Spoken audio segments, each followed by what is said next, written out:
Hello, welcome to Oxford Heirlooms. As you can see, I have my hand embroidery finished, and I think I mentioned in the last video that I had the embroidery design from page 13, which goes to this little flower, which is this little flower right here.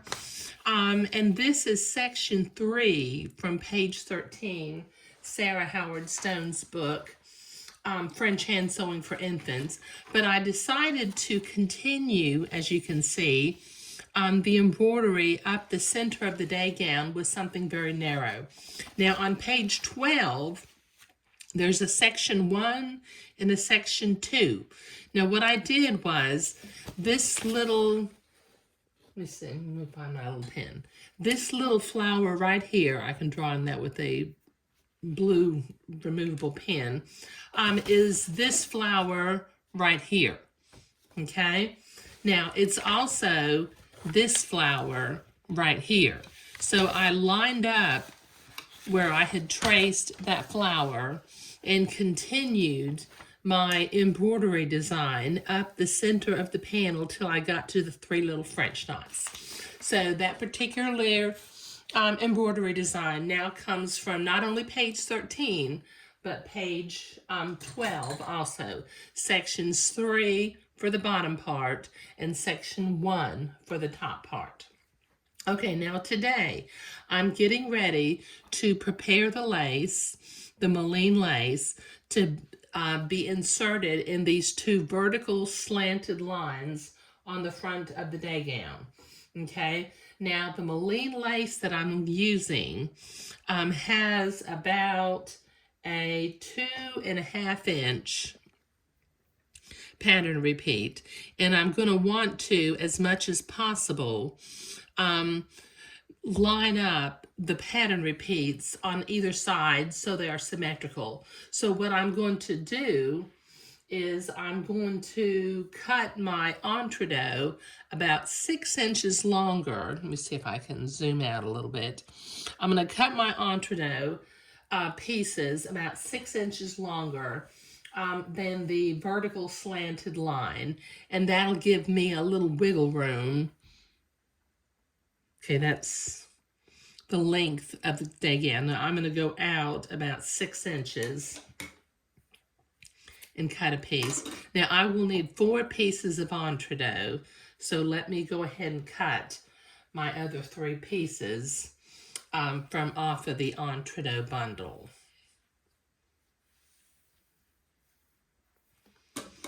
Okay, that's 2.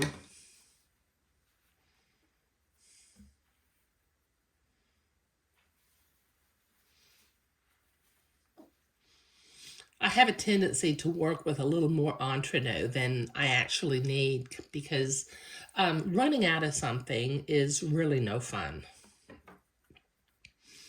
Okay, that's 3. And 1 more will get it done. Whoops, folded that one in half. Let me find my end. There we go.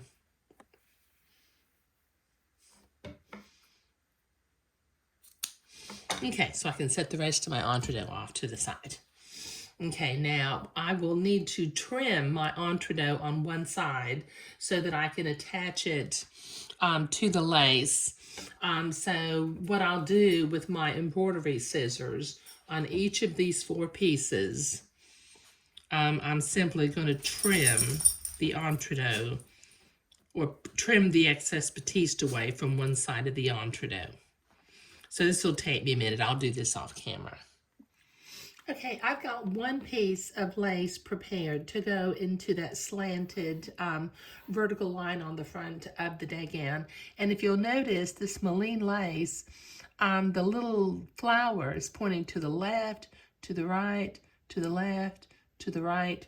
So I made my lace insertion strip about 6 inches longer than what I needed so that I could move it up and down because I'm going to want to, when I insert it into the day gown, I'm going to want it to be symmetrical to where, you know, it would open up like butterfly wings.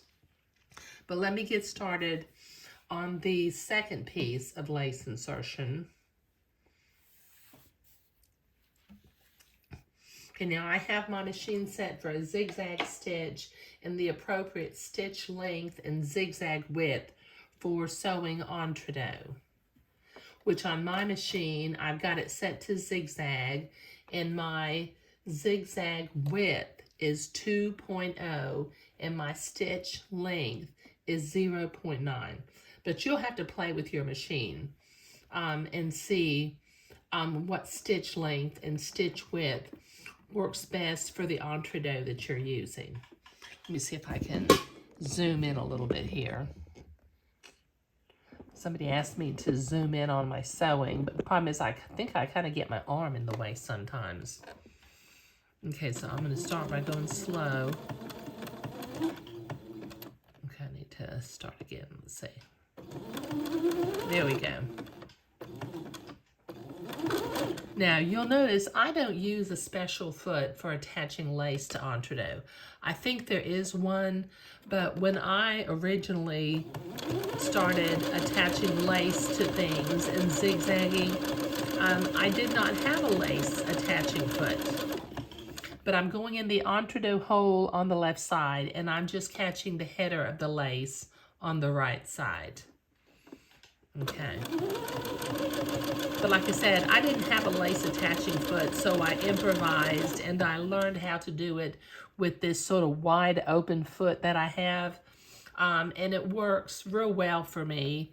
And I think at one point I did purchase a lace attaching foot, but maybe I was just so used to doing it this way that the lace attaching foot had a learning curve for me, but I didn't use it. But this will take me a minute to get all this lace done, and I'll put the entredeux on both sides. Okay, so I've got my 2 lace panels prepared. I do need to do a little bit more prep work on the front of the day gown. What I want to do, I'm going to measure with a ruler 1.5 inches, just 1.5 inches from the bottom of the day gown going up the slanted line. I'm going to do that on both of my vertical slanted lines. And this is going to be where I line up the design on my Moline lace so that it will, it will be symmetrical and have that butterfly effect. Okay, so as I'm looking at my Moline lace, I got plenty of lace. That's the nice thing about doing that. I think what I'm going to do, if I go with this one, I've got to be on this side. I do. Okay, so if I'm on this side, let me move up over here. Okay, when I turn the lace over, it'll be facing this way. So that one is facing to the right, and that's not what I want.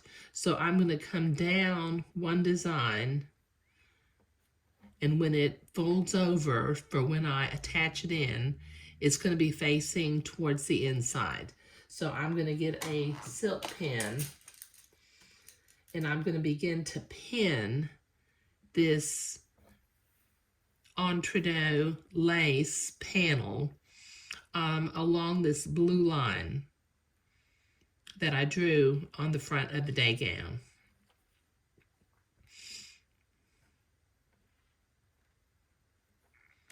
Okay, all right, now over here on the other side, let's see, now that one is pointing out. So as I bring my lace over, oh, I got my lace pinned on there the wrong way. Remember I told you that it's right side and back side.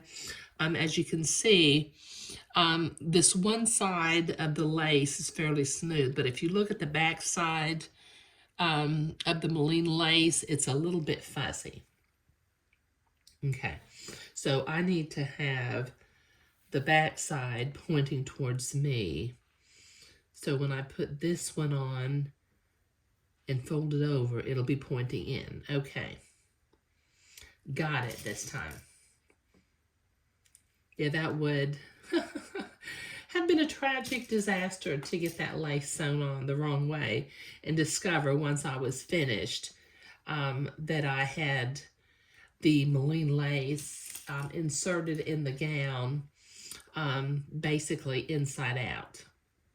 Okay, so I'm going to keep pinning that in place. Let me find my back side on this piece. Okay, there we go. Okay, so I need to find the one that's pointing this way. So when it goes around over here, it'll be pointing towards the inside. And then I'll begin to pin that into place also. I like to pin my entree, particularly because this is sort of a slanted vertical seam. And since it's slanted, it has a little bit of bias, which means it's likely to stretch. So this is going to take me a minute to get both of these pieces of lace pinned to the front of the day gown. So I'll be right back. Okay, so I've got my lace panels pinned to the front of the day gown. I'm going to set my sewing machine back to a straight stitch. Okay, and I'm going to sew the first pass of the entree because the second pass I will come back and I will zigzag. But I'm going to sew right to the right. Let's see if I can zoom in again.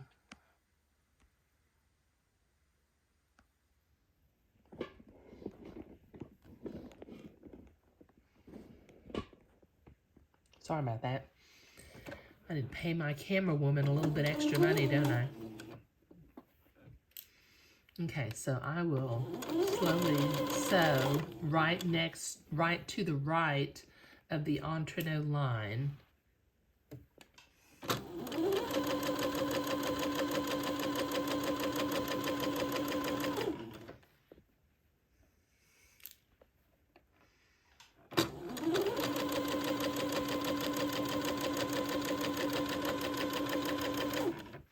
Okay, this will take me a minute to get both sides sewn. Okay, so I've got both lace panels sewn onto the front of the day gown with a straight stitch. Now what I need to do is I need to press this open, but what I also need to cut with my fabric cutting scissors, which are, I don't know where they're at. I'm going to have to go find my fabric cutting scissors, but I'm going to do one side at a time. I will start by cutting the left side of the day gown, and then I will press it towards the inside and come back and zigzag that entree seam the second side. But this will take me a minute. Okay, I found my fabric cutting scissors. They were put somewhere where I don't normally have them, but that's okay. All right, now what I have done was along that blue slanted line where I had lined up the entree, you can still kind of see the blue line at the edge of the entree. I cut one side of the front of the day gown off. I'm going to reattach it, but I'm going to reattach it to the other side of the lace. So I'm going to set that day gown piece off to the side for a minute, and I have pressed my entree and lace to the back side of the garment. So I'm going to set my machine to a zigzag and the appropriate stitch length and stitch width for my machine to sew entree. And then I'm going to do the second pass of attaching the entree by catching the folded fabric on the left and the entree holes on the right. Let me see if I can zoom in a little bit. Okay. All right, so I'm going to be catching the folded fabric on the left, and when it zigzags, it'll catch the entree holes on the right.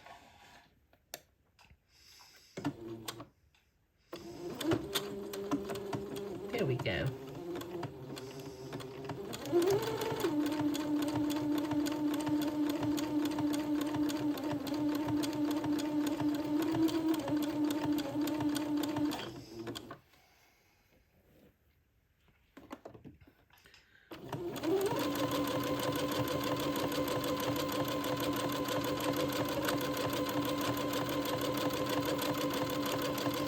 Okay, so this will take me a minute to get this done, so let me do that off camera.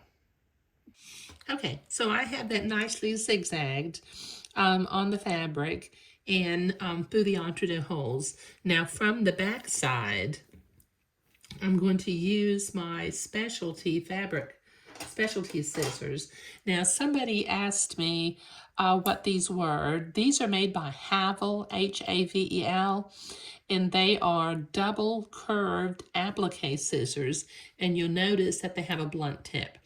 Well, I don't think they sell these in the big box stores. So what I will do is I will include a link down below where you can order them from Amazon.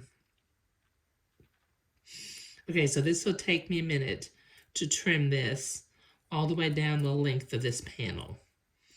Just kind of go slow and just trim it close to the zigzag line. So this will take me a minute to do. Okay, so trimming that excess entre-deux makes the seam nice and neat.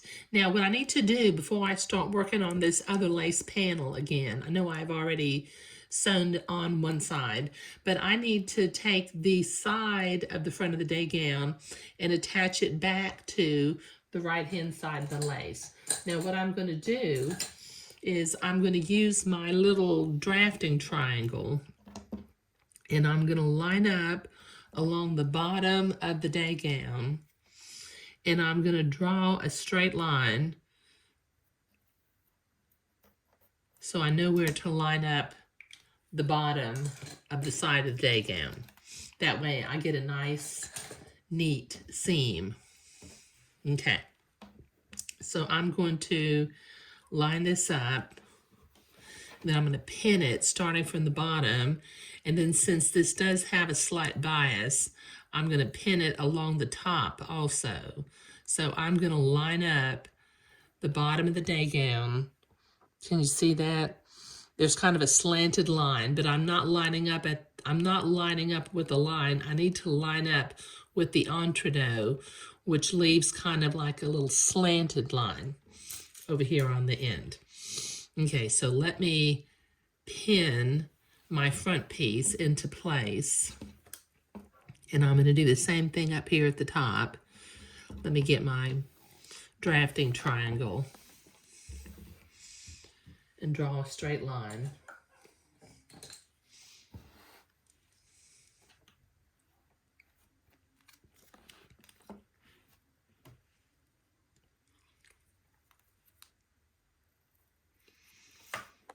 There we go. And then I will ease this into place and pin it all along the edge. This time I'm overlapping my line because I want to line up where it lines up on the entre-deux.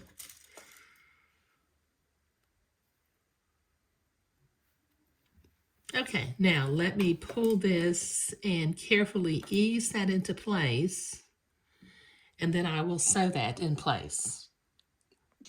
Okay, I have changed my machine back to a straight stitch, and I'm going to, I need to pull this and ease it a little bit so that it'll go on nice and straight.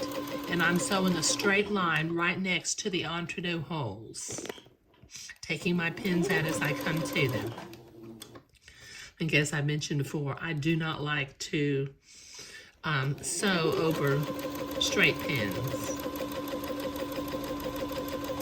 Okay, this will take me a minute to get this whole seam done. I'll do the rest off camera. Okay, I've got that seam sewn, and I have been to the ironing board and I have pressed the panel toward the outside. Now I'm going to set my machine to a zigzag again, the appropriate stitch length and stitch width for sewing entre-deux, and then I'm going to do the second pass of the entre-deux seam, catching the entre-deux hole on the right and just catching the fold of the fabric on the left. Let me see if I can zoom in here.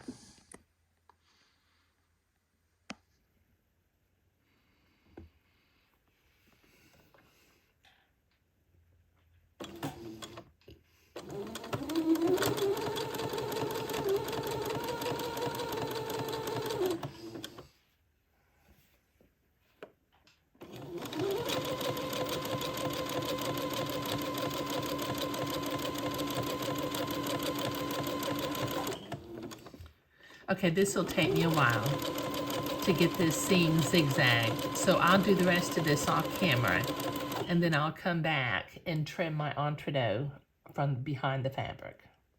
Okay, I've got that zigzagged, and I need to go back with my specialty scissors again and trim the excess batiste away from the entree seam. So this will take me a minute to get this done.